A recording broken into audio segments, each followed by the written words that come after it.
Ito. Ano nga ba ang nauna? Ang itlog o ang manok? Ano nauna? Itlog o manok, guys? Wait lang ah.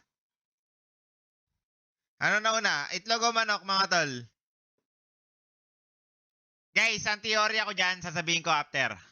Pause mo muna ang video na ito at i-comment ang sagot mo. This is Lance! At sa araw na to, isa ito sa pinakasikat at pinagdedebatehan na tanong sa buong mundo. Pero ang sagot dito ay depende kung ang pinagbabasehan ba ay science o creation story sa Bible. Ayon sa science, itlog ang nauna.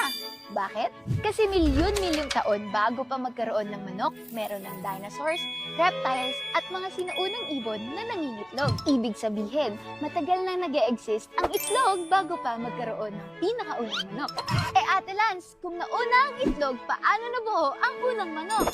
Yung itlog na yon ay nagmula naman sa isang ibon na halos malapit na sa manok. Pero, hindi pa rin yun yung exact manok na meron tayo ngayon. Habang nabubuo ang sisiw sa loob ng itlog, nagkaroon ng genetic change o mutation. Na-develop ang sisiw, na-hatch, at lumabas ang pinakaunang tunay na manok.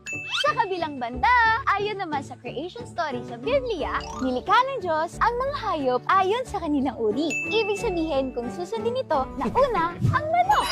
Una munang nilikha ang mga hayop bago sila nangitlog. Kaya next time, may magtanong sa'yo kung ano ang nauna, tanungin mo rin muna sila kung based ba sa science o sa creation. Ayun lang muna para sa araw na to. Team itlog ka ba o team manok? Guys, ang nauna talaga, hello, rinig ba?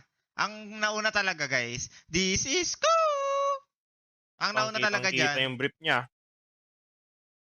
manok muna, guys. Manok muna ang nangyari. Kaso ito, teorya ng gambler to ah. Manok muna bago naging itlog yung pera nila sa bangko. Tapos, milyon-milyon din yung naubos doon sa manok na yon. Tapos, naging itlog. Wait. Yun yung teorya niyan, tol.